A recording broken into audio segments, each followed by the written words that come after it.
of the reasons 1998 was such an amazing year for games is because of Thief: The Dark Project, which is a game that, along with Metal Gear Solid and Tenchu Stealth Assassins, invented the stealth action genre. Basically, here was this first-person game. It looked like a shooter, but in it you would creep up on enemies and stick to shadows and go through things slowly and deliberately and think your way through your actions and listen a lot. And it was this completely new style of gameplay that Thief really did pioneer, and that Thief: Deadly Shadows, the new game from developer Ion Storm and Eidos, really captures quite well. It's a game that is well-suited both to fans of the series and to people who've never played it before, though this latter group, people who've maybe played things like Splinter Cell, they're going to be in for a pretty familiar experience, though one set in a completely different world.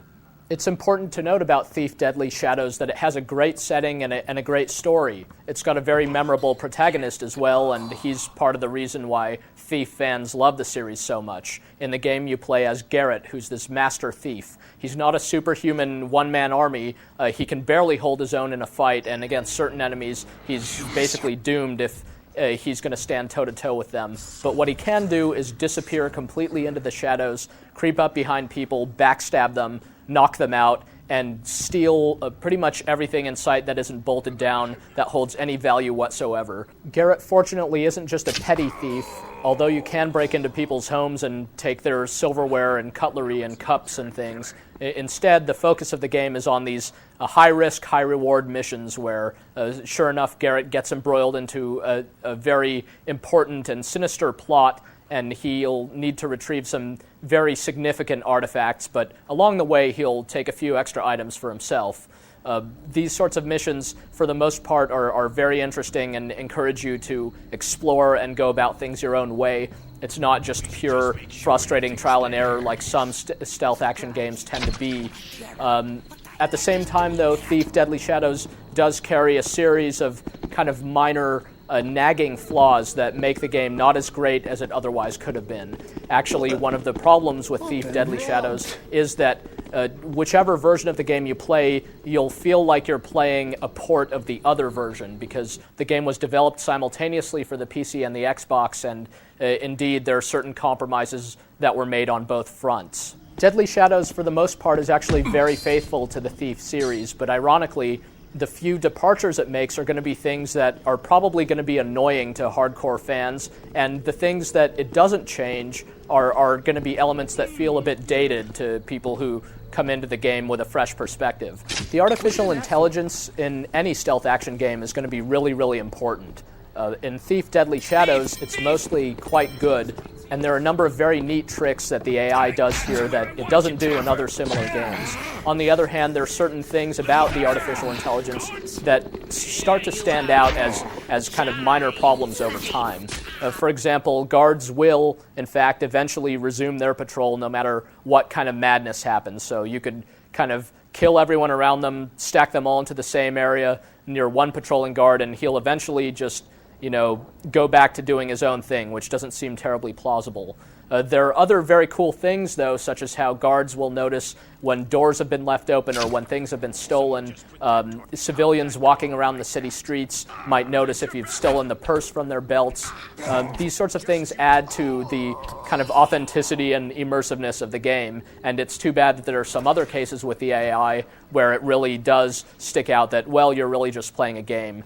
One of the great things about Thief: Deadly Shadows is that it's quite long. This isn't a game that you're going to finish in a weekend unless pretty much all you did was play. It's good for 20 to 30 hours of solid gameplay, and again, it's not just you saving and reloading. It's actual content in these big kind of elaborate missions where you're having to find a lot of different things and accomplish a lot of different objectives.